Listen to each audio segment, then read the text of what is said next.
Great. Hi. Good morning, everyone. Thanks for joining in. I am Rajdeep Mundir. I'm the co-founder and CEO at ReWiser.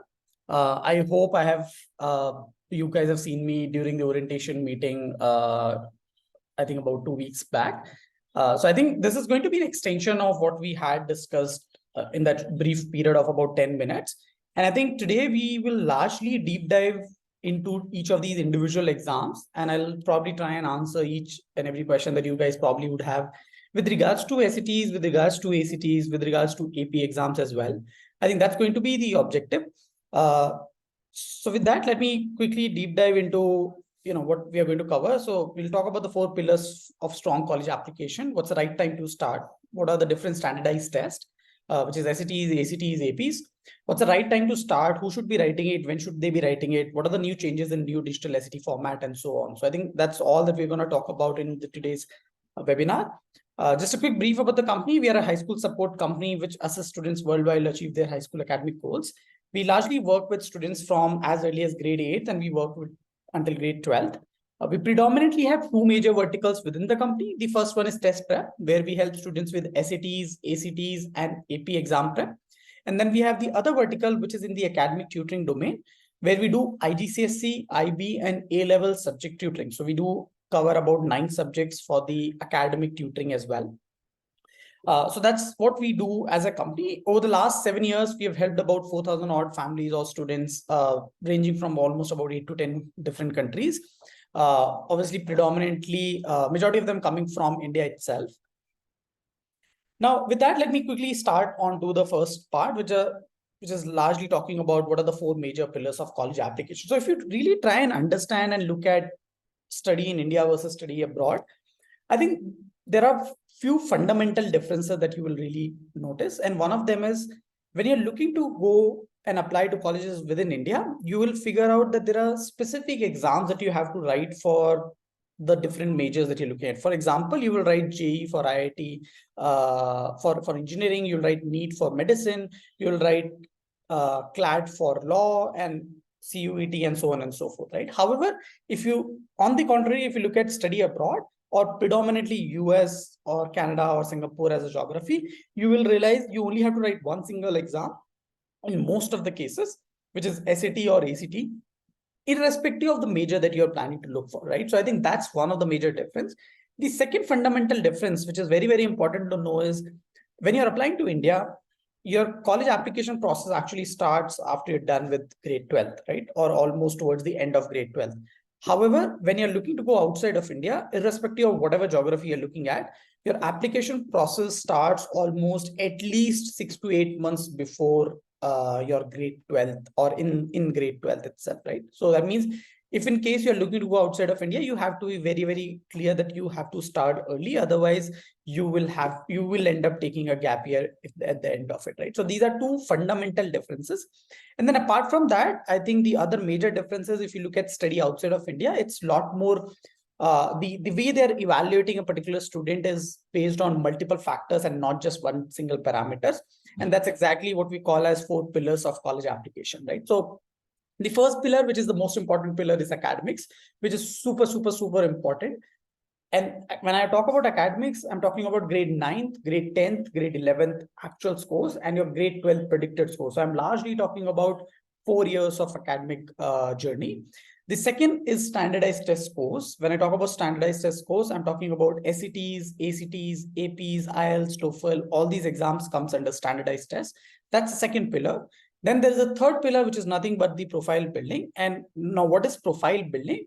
Profile building is nothing but, let's say if you're looking to pursue a certain major in college, for example, let's take an example of computer science as a major, then what are the activities that you should be doing over 3 to 4 years of your journey before you get into college is part of your profile building activities, right? So for example, if I have to showcase to the college that I'm good at particular thing and I want to pursue computer science in your college, I would probably end up doing maybe some internship, maybe research work, maybe blog writing, some projects on my own, some, Coursera courses, Udemy courses, and things like that, right? So all of that put together is what is considered as profile building activity, which you do largely between grade 9 to grade 12. And then the fourth pillar that you will encounter is your college application, which is only and only grade 12th activity, which includes, by grade 11, you would have figured out your major. So in grade 12th, you're largely shortlisting of universities, and then you start applying. And when you are applying, you have to write essays. So there are multiple essays that you will encounter during your process of application. So for example, if you're applying to 10 universities, you will you will end up writing at least 25 to 30 essays that you have to write. And then there are letter of recommendation. So that's the fourth pillar, which you'll only encounter in grade 12. So these are broadly four major pillars that you really need to think through when you are planning to go outside of India. And when I say outside of India, I'm talking about whether it's US, UK, Canada, Singapore, Hong Kong. All of them pretty much have the same thing. It's just that the weightage of each of these pillars might vary from country to country. For example, UK, they don't look at standardized tests at all. So that parameter completely goes off. However, the academics becomes a lot more important criteria in UK, right? So the percentage of each of these four pillars will vary. However, these are the four major pillars irrespective of any geography that you're looking at, right? So I hope I was able to help you understand in terms of the overall high level how you need to start planning. Now with that, keeping the time constraint in mind, we are largely going to focus on the standardized test for today. And we'll start with the first test, which is SAT, and it's also known as digital SAT. And it's coincidence that as we speak, there's a digital SAT happening today itself. So SAT happens 7 times a year. It's conducted by an organization called College Board. College Board is a US-based entity. It happens, as I said, 7 times. So August, October, November, December, March, May, and June. So these are 7 attempts that a child can write. However, 2 is an ideal attempt that we generally recommend any student to write. And the reason why we say 2 is an ideal number, because there are certain universities which allow you to super score. Now, what do I mean by that? That means you can take English from one test and your math score from another test. So that's called super scoring. And hence, it's advisable to do it twice. However, there are students who end up writing thrice as well, but beyond that, it's not advisable at all and may not really look positive in your application process also. So I think these are the parameters that we generally recommend in terms of how many times you need to write it. Now, as I said, it is a digital exam. That means it's an online exam. You have to go to a center and write the exam. You can actually carry your own devices and do the exam on your own device. That's one of an important parameter. The exam is a 2-hour, 14-minute test, which predominantly tests you on 2 different sections, which is English and maths. It's required by most of the US colleges. Additionally, it also helps in many other geographies, and it's important to understand why I said most US colleges. I think when you will start doing some bit of a research and land up on US colleges website, you will realize some of these colleges will say they are test optional. And what do they mean by this? That means if you have done the SAT, you should submit your score. If you have not done the SAT, you can skip the scores. However, test optional as a term came into existence only during the pandemic period, because there were a lot of countries across Africa which could not, which were not able to get the SAT done. And hence colleges waived off the SAT requirement during that period. However, from India, any student who had applied to college which was test optional without the SAT score was at a disadvantage. So if you see any college which is saying test optional and you're applying from India, strong recommendation, you should have the SAT score and then submit it. That's one. The second category of college that you will encounter is, which will say they are test blind. When they say test blind, that means they will not look at your score at all. All universities in California are test blind in nature. So no colleges in California will look at your SAT scores.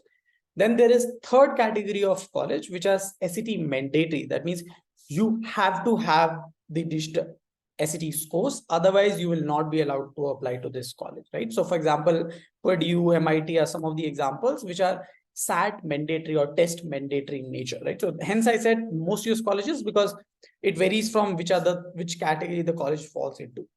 And as the second statement says, it also helps in many other geographies. The reason why I said many other geographies, because apart from US, Canada, Singapore, Australia, Hong Kong are some other, and also India are few places where colleges do accept SAT scores. It may not be a mandatory requirement, but it's good to have. And if in case there are certain areas or certain countries which actually give scholarship based on that as well. So it's generally recommended to have this scores in place if you're looking to apply to any of these geographies. Now, since it's a digital SAT, since it is an online exam, it is also adaptive in nature. That means depending on your performance in one of your module, your next module gets decided. And we will look at it in detail, how the scoring will work in a couple of next slides. You will only have 2 sections instead of 4, which used to happen during the pen and paper. As I said, you are allowed to use your own device. There will be a clock on the screen, which helps in terms of time management. You can easily move between questions. You can access the maths formula all at one place. So these are some of the advantages that you have encountered with the digital SAT. Earlier there used to be long reading passages and you have to read the entire passage and answer 10 questions. Now you only have a para. So you're reading one para and you're answering the questions. Questions are a lot more concise and a lot more straightforward. You have more time per question. You are allowed to use calculator all throughout your math section, which is very, very important. Scores are available much faster as compared to what it used to be earlier. Now let's try and understand how the scoring works, because I did mention that it is an adaptive exam. By adaptiveness, what I mean, so let's consider, as I said, there are 2 sections, right? So one is English, another one is maths. So if you look at English section, each of these sections will have 2 stages, stage 1 and stage 2, or you can call it as module 1 and module 2. So for English, all of us will have a same set of questions in stage 1. Depending on our performance in stage 1, our stage 2 paper gets decided. For example, if I have not done well in stage 1, my stage 2 paper is going to be easier. However, someone else who has done really well in stage 1, their stage 2 paper is going to be difficult, right? Now, the question arises that then how does the scoring work? So let's try and look at this example. And this is a pure representative example. This is not based on true data. For example, if I have not done well in stage 1, that means let's assume I got a 9 out of 10. That means my stage 2 paper is easy, but at the same time, my lower and upper limit is already pre-decided based on my stage 1 performance. Because I got 9 out of 20, the maximum score that I can score in English is 560. The minimum I can get is 440. Now, depending on my stage 2 performance, it will get decided where will I fall in between these 2 scores. However, that is fixed now, right? On the contrary, let's say if there's some other student who has achieved 17 out of 20, that means they've done really well in stage 1. The stage 2 paper is difficult, but at the same time, their lower and upper limit is much higher. So their lower limit is 680, higher, the upper limit is 800. That means even if they end up doing badly in stage 2, they would still get 680. And if they do well in stage 2, they will get about 800. So this scores are ranging from 680 to 800, depending on their stage 2 performance now. So that's how the adaptiveness works. So hence it becomes super important for a child to do really, really well in stage 1, because that is helping to determine the lower and the upper limit of the score, right? So that's how the adaptiveness works. If in case you guys have any questions, any clarification required, please feel free to put in the question in the chat section. We will take up all the questions towards the end of the webinar. Now let's try and understand, as I said, there are different sections. Now let's try and understand what are they testing you on, right? So there are 2 sections, which is English and maths. For English, in total, between the 2 stages, you'll have 54 questions and 64 minutes. The minimum score that you can get is 200, maximum is 800. And similarly, in maths, you have 44 questions and 70 minutes. The minimum score is 200 and the minimum is 200 and maximum is 800. That means overall, a student can get about 400 as a minimum score in SAT and 1600 as the maximum score in SAT. So your score is ranging between 400 to 1600. That's the maximum or minimum that you can achieve in SAT. Now, as I said, each of these sections, whether it's English or maths, they both are 2-stage adaptive test design. For English, you will have a total of 27 questions in each of these stages. Out of 27 questions, only 25 would be considered towards your final score. There are 2 questions which are pre-test question, or you can call them as experimental question. That means they will not be accounted towards your final score, right?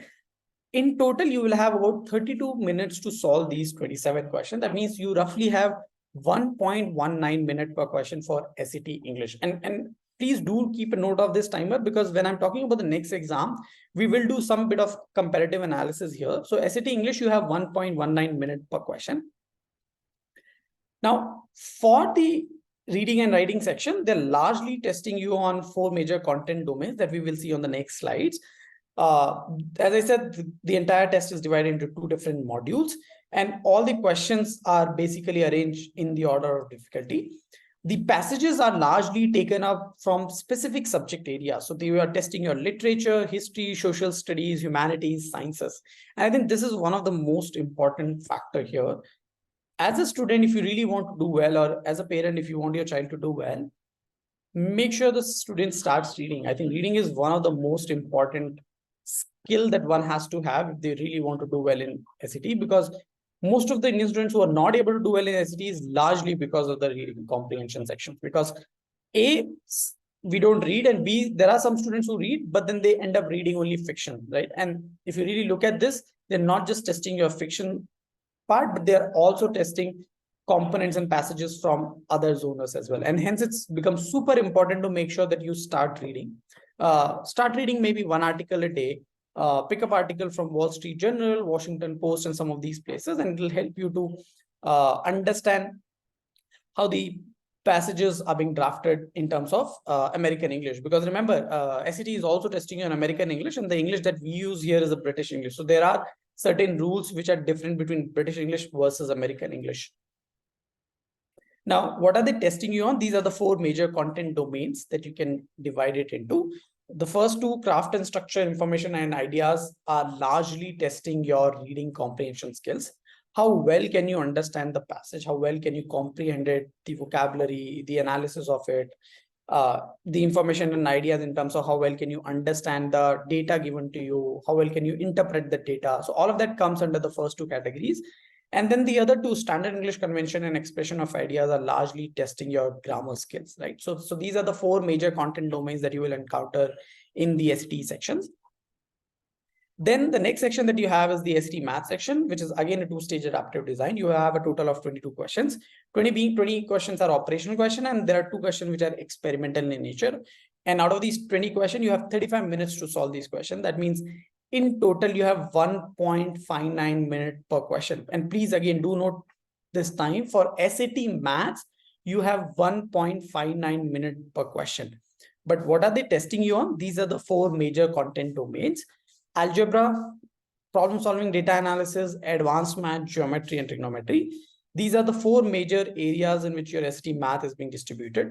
However, if you really look at it closely, almost about 70 to 80% of your portion is revolving around algebra, and there's only about 10 to 12% which is geometry and trigonometry. And again, this is an important comparative analysis, because when I'm going to talk about this other exam, you will see one of the important difference between these 2 exams in this particular area, right? So these are, and if you really look at all these topics which are listed here, you probably would have done all these topics up until grade 10th, right? And hence, generally, summer of grade 10, after you're done with your grade 10, is an ideal time for you to start preparing for your SAT if you have not done it already. And in the early of grade 11, you should try and write your first attempt of SAT. But I'm sure, I know the students who are with us today on the webinar, I think they are already in grade 11. So I think for you, the timelines would be, you should start now and think about writing your first attempt in the March of 2024. That should be your first SAT attempt. And depending on your score, you need to decide whether you want to write it for the second time or not. And if yes, then it could be June of 2024 or August of 2024. That's going to be the timelines for you students who are in grade 11th right now. Now, so that's all about SAT that we have spoken about. Now, let's try and understand the other exam, which is called ACT. And I think what I'm going to do and largely focus is, I'll try and do a comparative analysis between these 2 exams, which will help you to understand how these 2 exams are different from each other. And before even I talk about this exam, one thing that I want to clarify here is, you don't have to write both the exams. You have to write only one of these exams. So it's either or and not and. So please note that. And then you might have a question, then why are we talking about both the exams? Because you can either write SAT or ACT. The idea here is to figure out for you as a student, which is an ideal test that you should be doing, right? Which is the test where you have a better chance of doing well. Would it be SAT or ACT? So I think that is what we are trying to figure out through this webinar as well, or in the next 5 to 10 minutes, I'm going to talk about ACT, and that's where I'm going to compare and contrast with the SAT as well. Now, coming back to ACT is, again, let's start with the similarities first. So ACT, just like SAT, is also an online exam. It is conducted by an organization called ACT.org. The ACT exam also happens 7 times a year. So I think these are some of the parameters which are very, very similar to the SAT. Even here, you have to go to the center and write the ACT exam. So you can not carry your own device. That's one of the other difference that you will encounter. Just like SAT, it is an online exam. You have to go to the center and do it, but you cannot carry your own device. You have to use the devices already provided by the companies there. That's one. Second, ACT is not adaptive exam. It's a linear exam and it is a lengthier exam. So that's another difference that you will encounter between these two tests. ACT is a 2-hour, 55-minute test. So it's obviously lengthier than the SAT. You will encounter a total of 5 sections, which includes English, reading, maths, and sciences. And we will see that in the next slide. So these are the 5 sections that you will encounter. The first 4 are mandatory section. The 5th section is an optional component, which is an essay component, right? So you can skip it or you can write it. It's not accounted towards your final score. ACT is scored on a scale of 1 to 36, 36 being the maximum and 1 being the lowest. You will figure out your scores for the 4 components, and then the average of these 4 sections will be evaluated, and that becomes your final score. That's how the scoring works in terms of ACT. I know some of you might have be confused about the science section, and I will talk about this, what is the science in the ACT here. So the first section that you will encounter in your ACT is called ACT English section, considered to be very, very similar to the grammar section of SAT. They are largely testing your grammar skills. However, I think the important thing to note here is look at the time and number of questions. You have 75 questions and you only have 45 minutes to solve these questions. That means you have 36 seconds per question. That means you have to be really, really quick as compared to SAT, where you had 1.19 minutes per question. So that's one of the major difference that you will encounter between SAT English versus ACT English. In ACT English, you have to be really, really quick. The questions are going to be a lot more simpler, no doubt about it. However, you will encounter a lot more questions. So as an individual, as a student, I need to figure out, am I somebody who is comfortable with more number of questions and less time? Or am I somebody which is okay with slightly difficult questions, but I need more time to solve these questions? And based on that, that becomes your first analysis between whether you should be picking an SAT or an ACT. What are they testing you on? Exactly the same, nothing changes. ACT English will test you on your grammar skills. Usage mechanics, rhetorical skills is what they call it as. So they're largely testing your understanding of grammar section. The second section that you'll encounter in ACT is ACT math section, where you'll have total of 60 minutes and 60 questions. That means you have roughly about 1 minute per question. And remember, in SAT, we had 1.59 minutes per question. So again, in ACT, you have to be really, really quick. You're allowed to use the calculator just like the SAT, but you have to be really quick because you have less time and more number of questions here. Again, as an individual, you need to figure out, which is that category that you fall into. Are you the one who needs difficult question but more time, or you need easier question, less time, and you're okay with to be under the time pressure? Now let's look at what are the testing you on ACT maths, right? So again, algebra, geometry, trigonometry. So predominantly very similar in terms of what they're testing you on, even in the math section. However, one major difference that you'll encounter here, geometry and trigonometry is almost about 40% of your overall portion. Unlike SAT, where geometry and trigonometry was only about 10 to 15%. So that becomes another differentiating factor. If you are one of those students who does not really like algebra, then you may want to prefer ACT. However, if you're one of those who may not like geometry and trigonometry, you may want to stick to SAT. So that becomes another differentiating factor between these two exams. The third section that you will encounter in ACT is an ACT reading section, wherein you are reading the entire passages and answering the question. Again, more or less same as the SAT section. However, similar to what you encounter in ACT English, here as well, you have slightly less time. So you have total of 40 questions and you have 35 minutes to solve these questions. So you roughly have about 50 to 53 seconds to solve each of these questions. What are they testing you on? Very similar. You have prose fiction, social science, humanities, natural science. So these are 4 different categories that you will encounter on which you are being tested on, or the passages are being taken. So just like SAT, even in ACT, reading is an important section where students tend to not do really well, and hence it's important for them to really focus on the reading section per se. The fourth section, which is an interesting one, and there are a lot of myth around this section, is ACT science section, wherein you will have 35 minutes, 40 questions. But let me try help you understand what are the testing on ACT science. So first thing, please note there is no science per se in ACT science section. It's predominantly a reading section. You are reading science-based passages and answering the question. That's all that you really need to do in the ACT science section. Would you have an advantage if you're a science student? Definitely yes, because you may encounter the passages which are experiments that you've already done in school and so on, and hence you might have some context behind it. However, even if you're not a science student, it's completely okay. You can always do them like an unseen passage. You still have 35 minutes, you have 40 questions. So just like reading section, you have 50 to 53 seconds to solve these questions as well. So don't worry. And a lot of people come to me and say, hey, Rajdeep, you know what? My child wants to do STEM major. So maybe should I be doing ACT because there's a science section, or vice versa? The child has not taken science, so maybe I should not be doing ACT science. So nothing of that sort. I think what you need to really figure out overall as an exam, which is an ideal fit for the child, and then stick with that exam. That's the whole objective of doing the ACT science.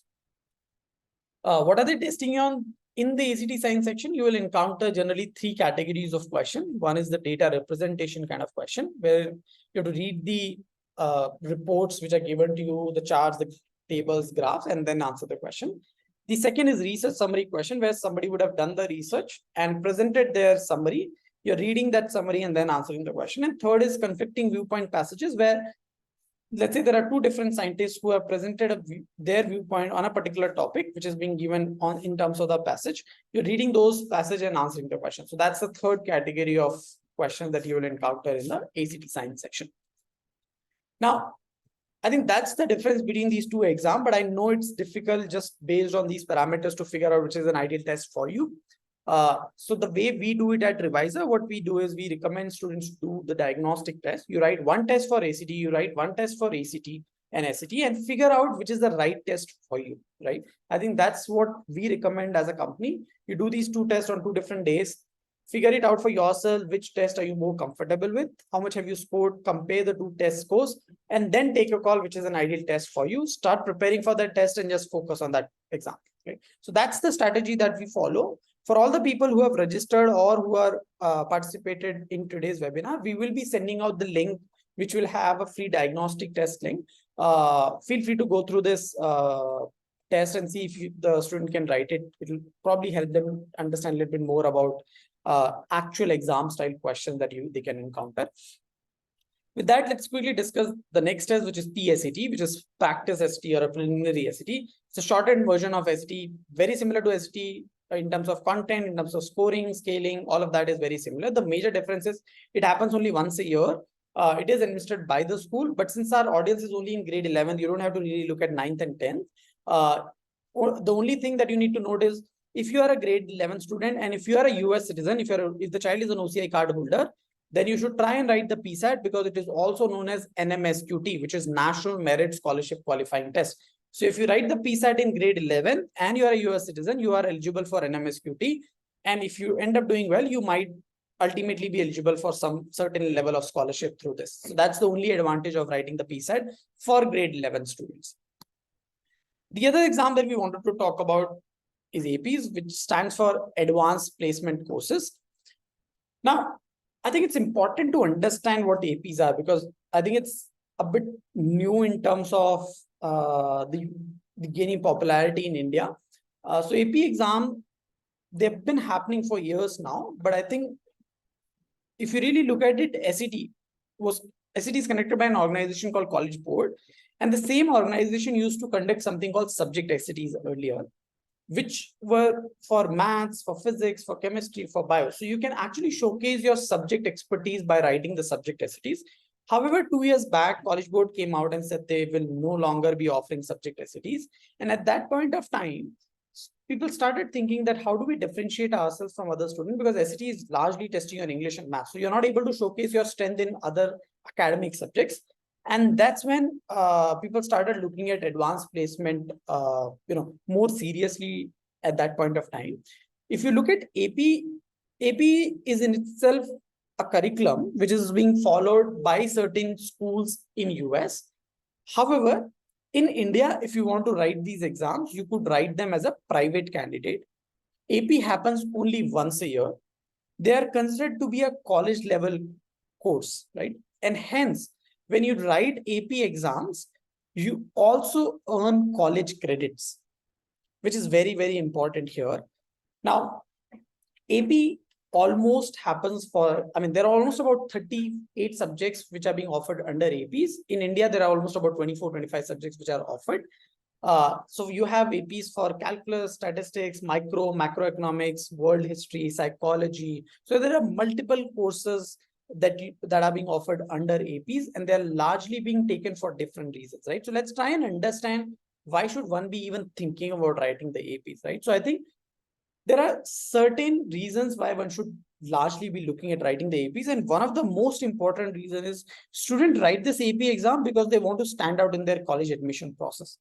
They want to showcase to the college that they have done more than what their peers have done, right? I think that's one of the major reasons why a lot of students end up writing the AP exams. Second, they also write it because they earn college credits while they are in India itself, right? So if you really understand the US education system, for you to graduate from college, you have to gain certain number of credits. For example, if you want to be a graduate as a computer science engineer, you have to have 120, 150 credits, right? Now, every subject that you take in college, you gain certain college credits. So while you are doing APs, when you're in grade 9, 10th, 11th, or 12th, you gain those credits way before you got into college. And these are transferable credits, right? And hence, A, it helps you to earn college credits. B, it helps you to save money because you are now gaining those credits at a much cheaper cost while you are in India itself.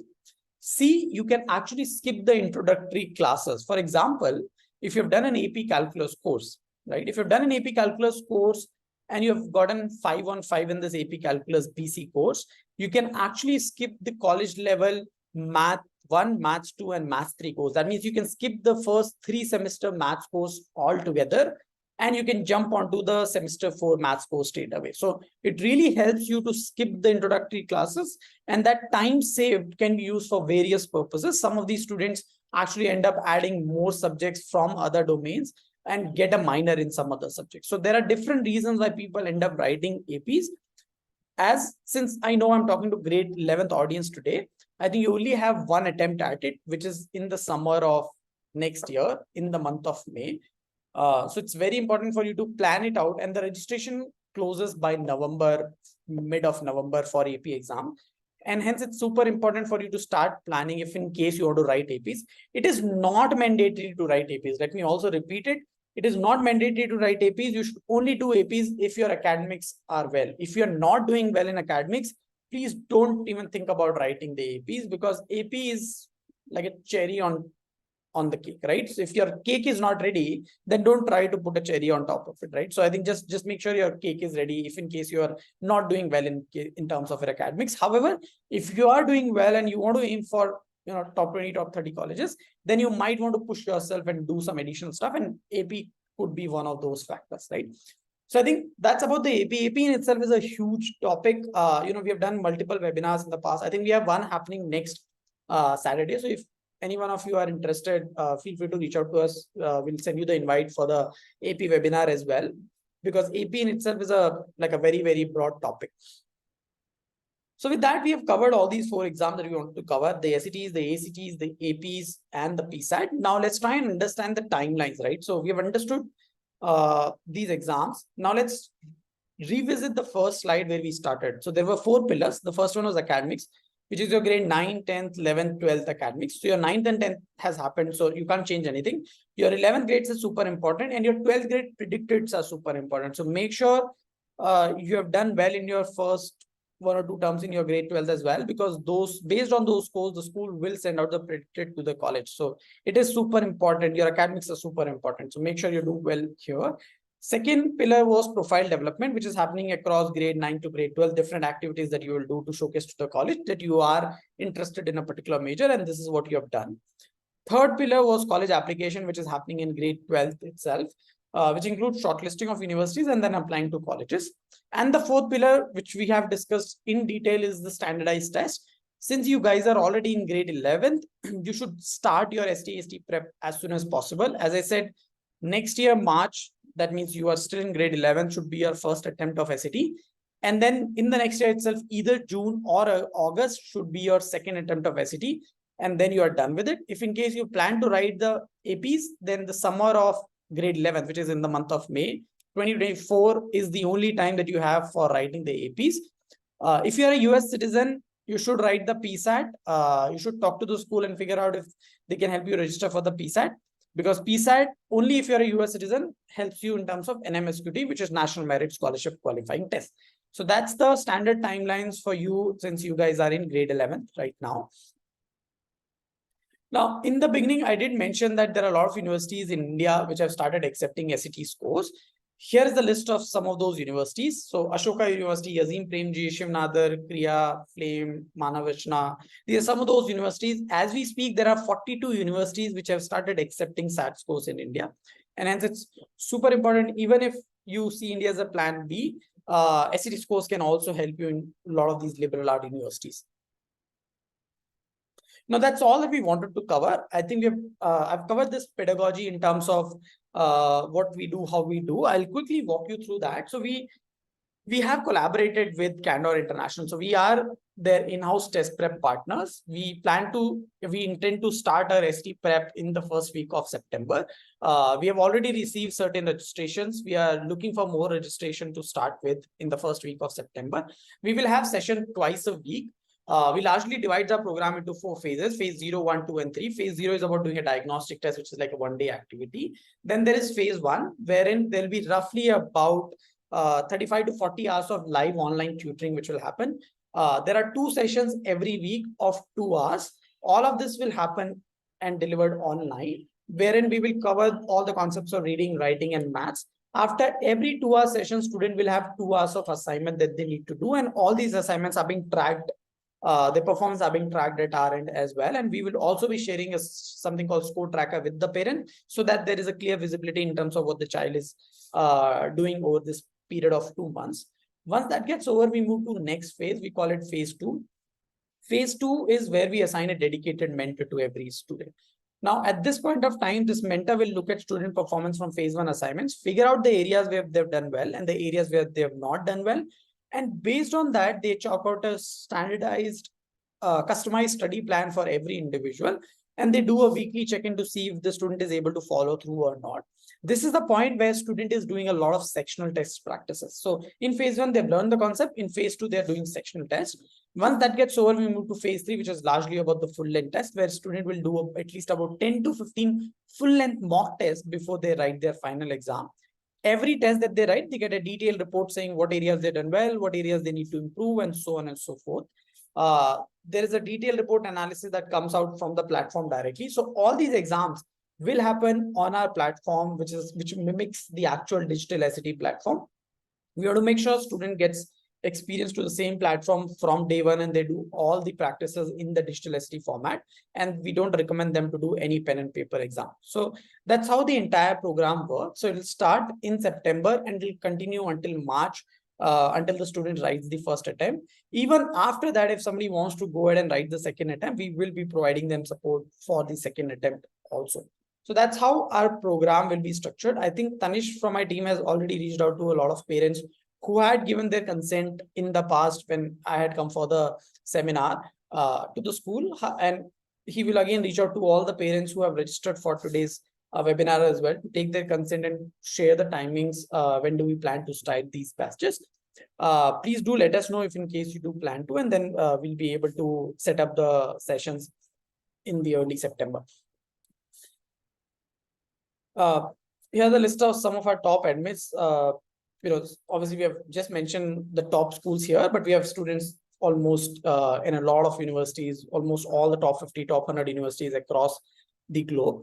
These are some of the top ones, which is MIT, Stanford, Princeton, Cambridge, UC Berkeley, University of Toronto, Waterloo, NTU, NUS, King's College, London, and so on.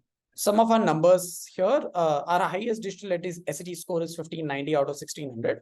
Our average is about 1450. Our highest ACT score is 36 out of 36. Our average is about 32. Our highest AP score is 5 on 5. The average is around 4.6, and we offer about 13 subjects for AP prep. So that's about what we wanted to cover in the session for today. Now I can open the forum for Q&As. I would request, if in case there are any questions, I can probably start taking up questions now. You can either feel free to put it up in the chat section, or else if you want to, since it's a smaller audience, you can unmute yourself and ask the question straight away as well. Either is okay. Okay, I think I have the first question already here. I have first question from Mr. Sandeep. Which subjects do you offer for AP prep? So we offer 13 subjects, Sandeep. Okay, AP Calculus, AB, BC, Statistics. There are 4 physics, so all 4 of them: chemistry, bio, microeconomics, macroeconomics, world history, psychology, and English. So English language and literature. So these are the subjects that we offer for AP. Is music also offered as part of AP prep? I don't think so, Sandeep. We definitely don't do it. Okay. I am not sure if music is offered as a subject or not also. Okay. Okay.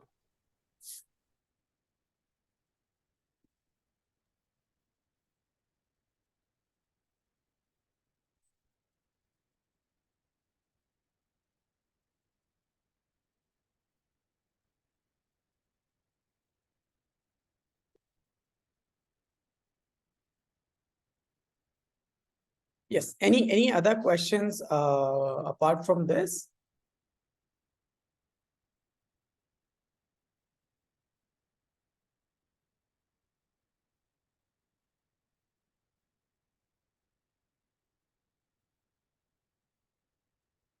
Even if it is around admissions, it's completely okay. I mean, I should be able to answer those as well.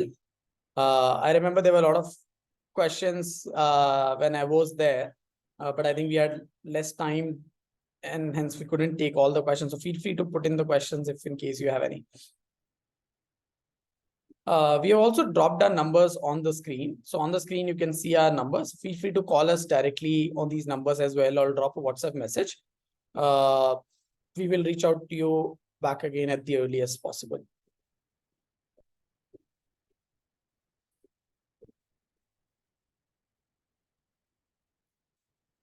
Okay, I got another question from Ms. Rita Sinha. Will you be helping with the SAT registration? Yes, Rita. I mean, ultimately you have to do the registration because there's a lot of personal details that they will ask. We help in terms of deciding when the child is ready for registration. You will have to do the registration. We obviously have created a sample template video in terms of how you can register. It's a very straightforward process. So you can easily register it yourself. But yes, wherever you need any help, we should be able to do that. Thanks, Sandeep. Thanks. Glad that you found it useful. Another question from Vasundhara. Why school itself cannot provide your offerings? Not sure if I understood the question correctly, Vasundhara. Why school itself cannot provide your offerings? Yeah, she means to say that why you can't be part of the school and do the same thing what you plan to do separately via the school itself. Can you repeat? Sorry, can you repeat the question again? I think she wants to. I think let her only tell. Let her tell. Oh, achha, sorry, it was Sandeep who was referring. Okay, Vasundhara, so why school itself cannot provide your offerings? Are you saying why school can't do the SAT prep? Is what the question is, or why can't we do it in the school itself? Is that the question? Maybe you can unmute yourself and ask. Sorry, which one is yes? You mentioned yes. This is the first one or the second one? Okay, I'll probably try and answer both. So I think schools, because they don't have specialized teachers to do the test prep, and hence they don't offer it, because standardized test in itself is a very, very different.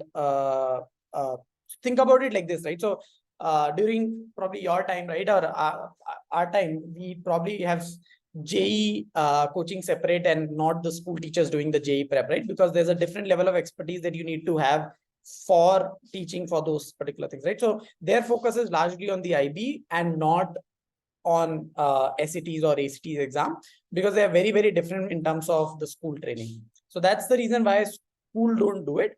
So we as a company currently work with about 7-8 international schools. So we are in-house partners for Indus Pune, Bangalore, Hyderabad, Neve Academy, ICRA International, Shivnadar.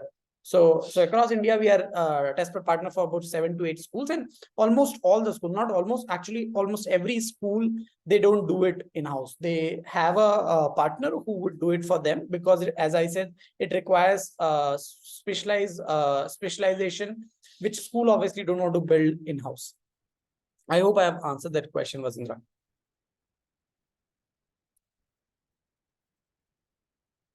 Great, thanks, Vasindra. But yes, I think my humble request, it doesn't matter whether you prep with us or somewhere else or on your own, but start as soon as possible, because I'm assuming the people, the students, the parents who have joined today are genuinely looking to send their kid outside, and or they at least have, let's say, in their mind 10%, 15% chance that they might end up sending them outside. If that's the case, please do start thinking about it very, very seriously, because as I said, August next year, which is August 2024, you will start applying, right? So you don't have so much time. There is hardly a year left in which you have to do everything else apart from the college application pillar that I just explained, right? So even if you want to do prep on your own, Khan Academy is a great resource to start with. Please go there, start prep on your own. But my humble request, start it as soon as possible. If you have not started, we are already late in this process. Let me be very honest. Ideally, summer break is the best time, because IB in itself is very, very demanding. It will require a lot of effort from the student end to be put in apart. I mean, as compared to IGCSE, I'm saying, right? So doesn't matter whether you start with us or somewhere else or on your own. But if in case the child has to write it, please let them start as soon as possible.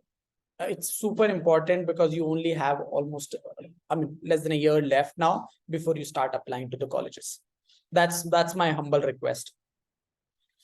If in case someone has any question with regards to the timelines, and they need to understand, when what happens specific to that individual student, happy to sit with you, happy to guide in terms of which are the right APs if you want to pick APs. As I said, but AP is not mandatory. You should only do it if you want to stand out in your application process. It's not a mandatory requirement. Great. So any other questions? I don't see anything in the chat section. I hope I've answered all the queries. Great. So I think with that, let me thank everyone. Thanks everyone for joining in. Thanks to the school for allowing us this opportunity to talk to you in front of you guys. We'll also be sending you the recording of this webinar. If in case you want to go back, relook at it, please do that. If you'd like to share it with any of your friends, family, feel free to do that as well. Thanks again for joining in on a Saturday morning. Thank you. Have a lovely weekend. Bye-bye.